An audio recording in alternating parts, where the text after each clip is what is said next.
नमस्कार मित्रांनो, मी अक्षय ढगे पुन्हा एकदा नवीन विषयावर नवीन व्हिडिओमध्ये तुम्हाला भेटण्यासंग तुमच्यासंग बोलण्यासाठी मी उत्सुक आहे. आणि मित्रांनो, आजचा हा टॉपिक की आपण रोज जेवण करतो बरोबर. जेव्हापासून जन्मलो आहे रोज जेवण करतो, रोज एक झोपतो, उठतो, कामधंदा करतो. मला काय बोलायचं आहे, रोज आपण जेवण करतो. एक दिवस आता भरपूर जण उपवास करतात, भरपूर धर्मामध्ये धर्म जात असं आपण सगळे एक आहोत मित्रांनो, कोणी असो बरोबर. तर माझा बोलण्याचा उद्देश हा आहे की आपण रोज जेवण करतो, रोज पाणी पितो. एक दिवस या पोटाला तुम्ही आराम द्या.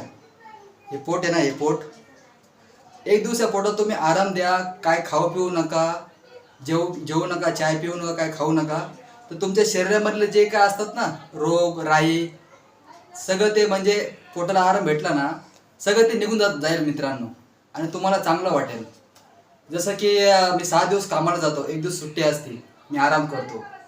तसं मुलं बी 6 दिवस शाळेत जातात, सोमवार ते शनिवार एक दिवस सुट्टी असते. तसं या पोटाला पण एक दिवस तुम्ही सुट्टी द्या. आणि कसं वाटतं मला सांगा. मी पण केलेलं मित्रांनो, तुम्ही करून बघा. व्हिडिओ आवडला असेल तर लाईक करा, कमेंट करा आणि माझ्या चॅनलला नवीन असाल तर माझ्या चॅनल सबस्क्राईब करा. आणि मित्रांनो, व्हिडिओ व्हायरल करा. तुमची